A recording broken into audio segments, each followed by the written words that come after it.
تو عائشہ آپ نے بھی آئی ایم شیور آپ نے بہت سی خواتین کو آپ نے بھی غسل دیا ہوا ہے. جی جو میرا پہلا غسل ہے وہ مجھے ابھی تک یاد ہے اور وہ ایسا نقشہ ہے کہ شاید میں زندگی میں کبھی نہیں بھلا سکتی.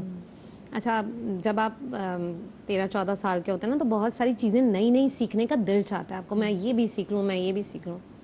مذہبی ذہن تھا میرا شروع سے ہی, تو میں کورسز دیکھتی تھی کہ کہاں کیا کورس ہو رہا ہے. تو اس زمانے میں ایک کورس ہوا کرتا تھا, آج بھی ہوتا ہے, تجہیز و تکفین کا کورس, جس میں آپ کو جنازے کو کس طرح سے ریڈی کرنا ہے, اس کو کفن کس طرح سے دینا ہے. تو میں نے وہ کورس کیا. اب ظاہر ہے مجھے پریکٹیکل بھی کرنا تھا. جب ہم نے ایک کورس کر لیا, محلے میں پتہ چلا کہ ایک خاتون ہے جو جل گئی ہیں. ٹھیک ہے, تو جو میری استاذہ تھیں انہوں نے کہا کہ عائشہ آپ جو ہے نا غسل دے دیں گی. میں نے کہا جی امی مجھے غصہ کریں, کہ نہیں بالکل بھی نہیں. میں نے کہا نہیں امی میں تو دوں گی, پلیز مجھے آپ اجازت دیں. اچھا امی نے کہا ٹھیک ہے ہم دونوں ساتھ چلیں گے نا. کسی جلی ہوئی باڈی کو غسل دینا آسان نہیں ہے. اچھا میں یہاں پر ان لوگوں سے کہتی ہوں, جیسے یہ تو ماشاءاللہ انہوں نے تو باقاعدہ اس کے کورسز کیے ہوں گے, لیکن کچھ خواتین جو پیشہ ور ہوتی ہیں وہ بس ایسے ہی دے دیتی ہیں. اب وہ جو میرا تو فرسٹ ٹائم تھا.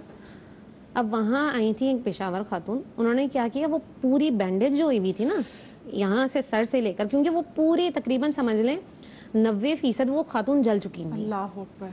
اور اس نے کیا کیا کہ وہ جو خاتون تھی اس نے کینچی سے اس کو کٹ کرنا شروع کیا. میں تو چھوٹی تھی, میں ان کو کہہ رہی ہوں نہیں آپ نہیں کٹ کریں, کیونکہ میں نے پڑھا تھا مسائل میں کہ آپ جو بھی اگر اس طرح کی باڈیز ہوتی ہیں ان کو آپ نہیں کھول سکتے ہیں, اسی طرح سے جس طرح سے وہ آئی ہیں اس باڈی کو اسی طرح سے تدفین کرنا ہوگا. میں جو وہ آج بھی اس خاتون کا جو چہرہ ہے نا میرے ذہن سے نہیں نکلتا. اس کا جو وہ گول چہرہ تھا وہ میرے آج بھی ذہن میں ہے. اور ہمیشہ یہ دعا کرنی چاہیے کہ اللہ تعالیٰ آپ کی میت کو کبھی بھی بھاری نہ کریں. الہی آمین, الہی آمین. کیونکہ یہ جو خودکشی یا اس طرح کی جو چیزیں ہوتی ہیں نا, بس اس سے آپ ہر وقت یہ دعا مانگنی چاہیے کہ پروردگار میں کبھی بھی زندگی میں ایسی موت نہ مروں جو تجھے ناپسندیدہ ہے. اور ہمیشہ جب یہ آسان موت کا سب سے جو آسان وظیفہ سمجھ لیجئے کہ جب بھی آپ اٹھیں تو آپ لا الہ الا اللہ محمد رسول اللہ لازمی پڑھیں, اور جب بھی سوئیں تو آپ صلی اللہ علیہ وآلہ وسلم لازمی پڑھیں. یہ عادت بنا لیں تاکہ جب آپ قبر میں بھی پہنچیں نا, آپ دیکھیں قبر میں 3 سوالات ہیں نا. پہلا کہ آپ کا رب کون ہے, دوسرا آپ کا دین کیا ہے, دینوں کا, تیسرا جو سوال ہے نا مدیحہ, وہ سب سے اہم سوال ہے. یہ ربیع الاول کا مہینہ ہے نا, تو میں اس میں لازمی بتاؤں گی, سورۃ محمد کو دکھایا جاتا ہے اور پوچھا جاتا ہے ان کے بارے میں کیا کہتے تھے. تو قبر میں حاکم جب پہنچے تو ہنس کے نکیروں نے دیکھا, کیوں نہ فرشتے پیار سے ملتے, نسبت ہی کچھ ایسی تھی. حضور سے محبت, آپ اس وقت جب رسول کو دیکھیں گے نا تو اگر آپ عادی ہوں گے نا اللہم صلی علی محمد وعلی آل محمد کے, تو اس وقت آپ کہیں گے یہ تو وہی ہیں جن کے لیے میں کہتی تھی یا محمد نور مجسم, یا حبیبی, یا مولائی, تصویر کمال محبت, تنویر جمال خدائی. میں ان کے لیے کہتی تھی کہ یہ وہ آقا ہیں جن کی میں نعت پڑھتی تھی, جن کی میں تعریفات کرتی تھی, جن کے لیے میں اپنی جان دینے کے لیے قربان تھی, جن کی زیارت کے لیے میں ترستی تھی. اور آج وہ میری قبر میں, آج وہ میں ان کی زیارت تیاری اتنی آپ نے ضرور کرانی کہ جب قبر میں وہ آئیں تو آپ ان کو پہچان پائے. اپنا آپ نے کردار اتنا ضرور اچھا رکھنا ہے. اچھا آپ نے اتنے لوگوں کو لحد میں آپ نے قبر میں اتارا ہے, تو آپ کے ساتھ کبھی کوئی ایسا واقعہ کہ جس میں آپ رو پڑے, جس میں بات کی تھی کہ کبھی ننھے بچوں کی لحد بناتے ہوئے بڑی تکلیف ہوتی ہے؟ بسم اللہ الرحمن الرحیم. آپ کچھ مائک لگاؤ. جی جی. بسم اللہ الرحمن الرحیم. قال اللہ وقال الرسول اما بعد. ایسا ہوا تو نہیں ہے, لیکن یہ ہے کہ ہم جب میت کو لے کے قبرستان جاتے ہیں کہ بھئی ایک میت ہے اور اس کی شناخت نہ ہو سکی, اس کے ورثہ نہیں ملے, اور اس کو قبرستان میں لے جا کے سب اٹھتے خاک کرنا ہے, اس کا پیپر ورک کمپلیٹ ہو جاتا ہے, اور پھر ہم اس کو قبرستان لے جاتے ہیں. ہم اس کو لحد میں اتارتے ہیں اور اس کو ہم دفنا دیتے ہیں. ایک پروسیس کے تحت پورا پروسیس کر لیتے ہیں. لیکن ایسا ہوا ہے کہ جیسے کہ بزرگ ٹائپ اور متقی لوگ, جیسے کہ ہم سمجھ نہیں پائے کسی شخص کو. فاروق بھی پتہ چل جاتا ہے جب آپ دفنا رہے تھے کہ بڑا نیک, الحمدللہ. دیکھیں ایک چیز بظاہر نظر آنا, ایک چیز مجھے نظر آ رہی ہے, باریش آدمی ہے, اس کا تقوی ہے, پرہیز ہے, سب چیز مجھے نظر آ رہی ہے, اور میں اسے محسوس کر رہا ہوں کہ نہیں یار پرہیزگار انسان ہے، نظروں کو جھکا کے چلنا، خام کی نظر اٹھا کے نہ چلنا، بہت سی چیزیں ہیں جو بزرگوں کو جو ہے وہ نظر بتاتی ہیں کہ یہ چیز ہے کوئی.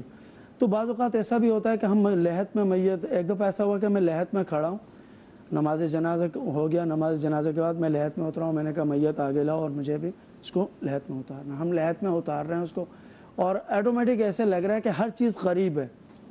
جیسے کہ ہم قبرستان میں میت کو لے جاتے ہیں، یار گارا جلدی تیار کرو، وہ پلیٹیں لے کر آؤ، گارا بناؤ، یہ بناؤ. اس وقت ایسا فیل ہو رہا ہوتا ہے کہ ہر چیز سامنے پڑی ہے اور آپ وہ شخص جلدی سے جلدی خود سمٹ رہا ہو اور وہ یہ کہہ رہا ہو کہ جلدی مجھے سپرد کر دو زمین کے اور آپ لوگ جاؤ یہاں سے. تو یہ چیزیں جو ہیں، یہ ایسا میرے ساتھ ایک دو دفعہ ہوا ہے اور اس پہ مجھے رکش ہوا کہ جیسے یہ بے چین تھا زمین میں جانے کے لیے.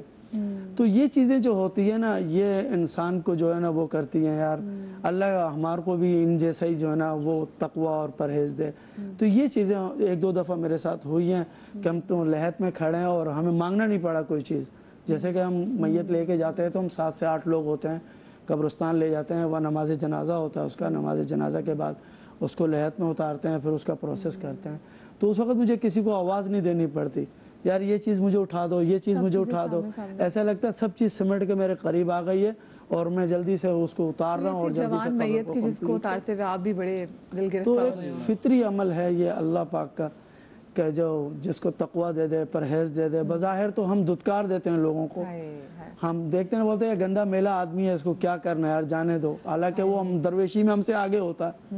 تو اس لیے کہتے ہیں کہ کسی بھی شخص کو حقیر نظر سے نہیں دیکھنا چاہیے، ہر بندہ اپنی جگہ پر ایک پہچان رکھتا ہے. اچھا، کتنا لوگ وصیت کر کے جاتے ہیں کہ ہمیں بس جلد از جلد دفنا دینا.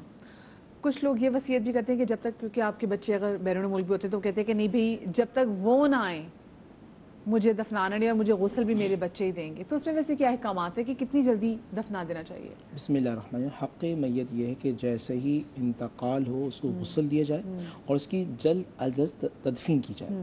انتظار نہ کیا جائے کہ 3 دن کے بعد یا 7 دن کے بعد یا 15 دن کے بعد، جس طرح یہ بتا رہے تھے. ایسا ہوتا ہے کہ وہ ڈیڈ باڈیز رکھ دی ہے سرد خانے کے اندر اور 15 دن تک انتظار کیا جا رہا ہے. یہ شرعاً ممنوع ہے. دوسری بات یہ کہ جیسے قبر کے اندر اتارا جائے تو تلقین کی جائے. تلقین یہ ہوتی ہے کہ آپ سرحانے قبر کے پاس کھڑے ہوں گے اور کہیں گے کہ اس کا نام لے کے کہیں گے کہ اب تمہارے پاس منکر نکیر آئیں گے، تو تم ان سے کہنا ہے کہ جب تم سے پوچھیں من ربک، تم کہنا اللہ ربی. اور جب تم سے سوال کریں ما دینک، تو تم کہنا الاسلام دینی. اور جب تم سے پوچھیں ما کنت تقول فی ھذا الرجل، تو تم کہنا محمد نبینا. اور امام بخاری جو حدیث لے کے آئے، امام بخاری نے کہا سوال تو ایک ہی ہوگا، اور سوال یہ ہوگا کہ سوال کیا جائے گا ما کنت تقول فی ھذا الرجل، کہ بتاؤ یہ کون ہے. اور جس نے محمد رسول اللہ صلی اللہ علیہ وآلہ وسلم کو پہچان لیا، آواز آئے گی کہ اس کو ذرا دکھاؤ جہنم. اگر ان کو نہ پہچانا ہوتا تو جہنم کے گڑھوں میں سے ایک گڑھا ہوتا، مگر اب اس کی قبر جو ہے روضۃ من ریاض الجنہ، یہ قبر جنت کے باغوں میں سے ایک باغ بن چکی ہے. جہاں تک اس کی نظر پڑتی ہے وہ قبر وسیع کر دی جاتی ہے اور تمام فرشتے اس کا استقبال کرتے ہیں کنومۃ العروس. اور کہا جاتا ہے سو جا اس دلہن کی طرح جس کو اس کا دولہا اٹھائے گا. تو یہ یعنی اس کا استقبال ہوتا ہے.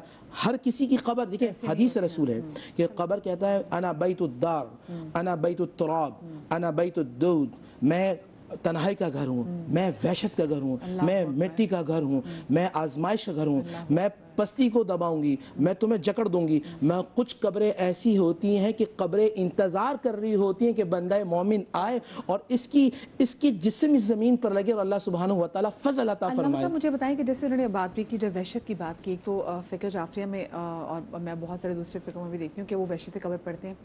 یہ جو 40 قدم کہتے ہیں کہ جی آپ نے جنازے کے ساتھ چلنا ہے، اس کے بارے میں بتائیے گا. دفنانے کے بعد، میت کو دفنانے کے بعد کتنی دیر وہاں پہ رکنا چاہیے؟ اور ایک تو بلکہ میں سوال یہ بھی آتا ہے جو میں بھول گئی کہ قبرستان جانے کا یہ سب سے افضل دن کون سا ہے اگر ہم جانا چاہیں تو؟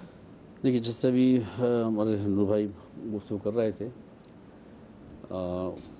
تھوڑے سے ایک آدھا منٹ دیتے ہوئے کہ دفنانے کا حکم اس لیے دیا گیا جلدی، کتنی جلدی ممکن ہو. اچھا، پھر تلقین کا حکم ہے. جو غیر مسلم ہیں وہ ایک اعتراض یہ کرتے ہیں تلقین میں، مطلب ہمارے فقہ جعفری میں تلقین ہوتی ہے